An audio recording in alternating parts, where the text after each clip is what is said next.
Bloomberg Audio Studios. Podcasts, radio, news. The Stock Movers Report, your roundup of companies making moves in the stock market, harnessing the power of Bloomberg data.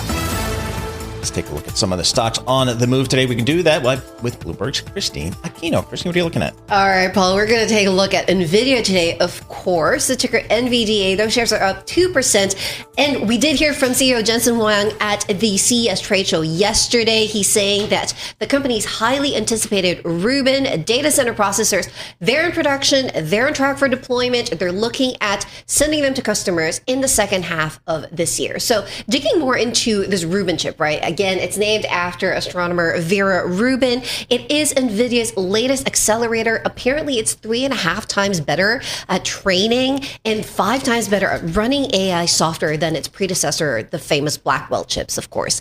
And NVIDIA, well, Jensen Huang also saying that the company has seen strong demand from customers in China for the H200 chip. Remember, that chip is currently under consideration by the Trump administration, whether they're going to be able to sell it to China.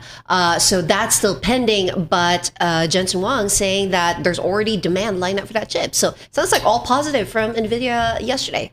All right, good stuff. Let's talk about the utility sector. Absolutely, Scarlett. Let's take a look at Vistra, so VST, and those shares are up nearly 4% today. So they're making a play. It's M&A Tuesday, I guess, for this company. They're going to be paying $4 billion for 10 natural gas-fired power plants in the U.S. Northeast and Texas, which were previously owned by Cogentrix Energy. So this move essentially seen as a play by Vistra to accumulate power assets because they're going to try and meet the demand for power from data center buildouts. And so the acquisition, of course, gives them access to 3 major U.S. grids in New England, Texas, and a system that spans from New Jersey to Chicago. So this move is actually the latest of a series of acquisitions that they've made over the past year. They paid $6.8 billion for a nuclear fleet in 2024 and $1.9 billion for 7 gas plants in May. So this is the latest M&A move for them to meet that AI data center demand.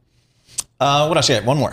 Taking a look at Microchip today as well. So ticker MCHP, those shares soaring up more than 8% now. So extending opening gains. And that is because we did get a net sales forecast for them for the third quarter. That beat the average analyst estimate. The company is looking at $1.19 billion for the period versus the average estimate of $1.14 billion.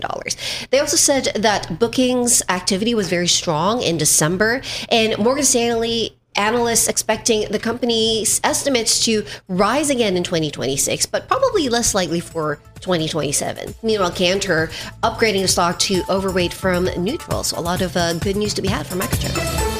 The Stock Movers Report from Bloomberg Radio.